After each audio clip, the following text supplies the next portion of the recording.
Easter season is still upon us, with commemorations of Christ's resurrection still being commemorated by Christians across the world. And nowhere is that more poignant than the site of the event itself, the Holy Land. As we all know, the region is embattled in a territorial and religious conflict between the Jewish state of Israel and the Islamist group Hamas. But the region's Christians are embroiled in the disputes just as much as any other group. So just how are they commemorating this most sacred event in the Middle East, in their calendar, in the wake of the conflict? And why are evangelicals growing in droves whilst the C of E numbers continuing to dwindle? Well, I'm pleased to say that I'm now joined from Jerusalem by Bishop Dr. Munib Younan, who's the Bishop Emeritus of the Evangelical Lutheran Church in Jordan and the Holy Land. Bishop, good evening. Good evening. Good evening. And thank you very much for joining us. Can you tell me something about how Easter is going in the Holy Land?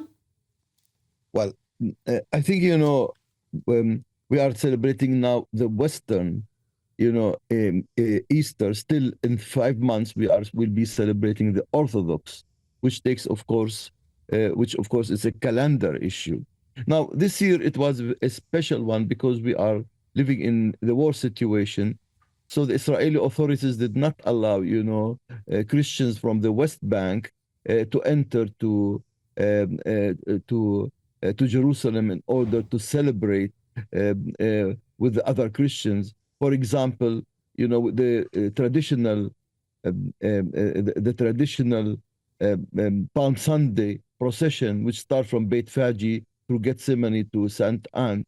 Usually we have 30,000. This year we're only 3,000 because Christians could not, from the West Bank, were not allowed to participate in that. Even with all these things, we have to bring the hope of the resurrection, the hope of the risen Lord to our people, even in such a difficult and depressing situation in which we are. Today, for example, we are celebrating also the Emmaus, the 2 disciples of Emmaus who were really going to Emmaus, and they met Jesus Christ, and then when he broke the bread, they couldn't. When he broke the bread, they understood that he is risen, and we live with this hope that he is risen. And this country that is suffering, occupation, suffering war, suffering, violence, suffering dehumanization, will one day, with the help of God, we will get our justice, peace based on justice for us and for every Bishop, nation. Thank you very much for that description. I'm sure we're all praying for Christians in the Holy Land, as we are praying for all those who are involved in this conflict. And it must be an extremely difficult time.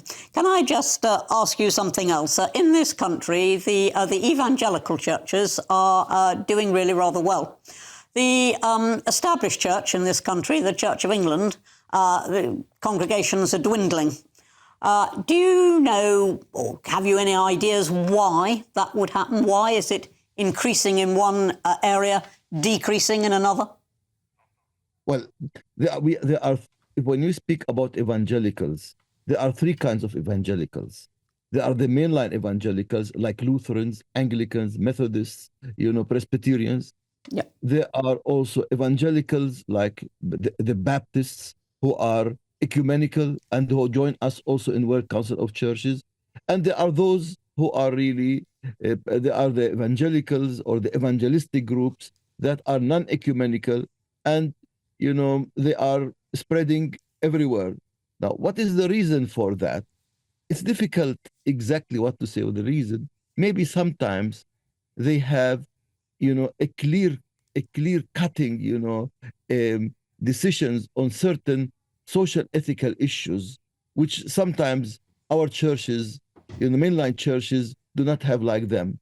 But at the same time, I would like really to tell you very clearly, today we are noticing that the growth of mainline churches are in Africa and China, not in the Western countries.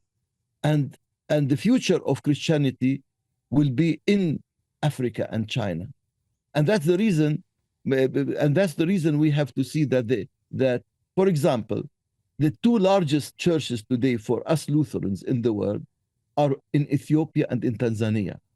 In the past, it used to be Sweden, or Norway or Germany.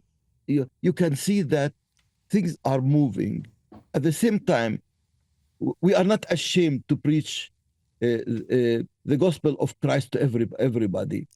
At the same Bishop time, Younan, Bishop, thank you very much. That's a very, very good note to end on about not being ashamed to preach the gospel. And I am very grateful to you for joining us tonight. However, I've still got Emma with me. Now, Emma, you're an Anglican. I'm a Catholic. Let me declare that right away. You're an Anglican. Congregations are dwindling in the Anglican Church. Churches are being closed. Some parishes are joining together because they haven't got enough in each. And yet the evangelical churches are growing. Now, I think the bishop hit the nail on the head right at the end there, where he said, because they're not ashamed to preach the gospel of Christ. Is it the question that people actually want a strong message rather than reparations for slavery several hundred years ago? In short, yes. I think they want the truth and they want sincerity, and it's quite hard to find that in the Anglican Church broadly, particularly in the Anglican leadership. There are many great parishes and vicars, lay people who are still committed to the gospel in the Anglican Church, but they're being failed by the leadership of the Church and by the Archbishop in particular.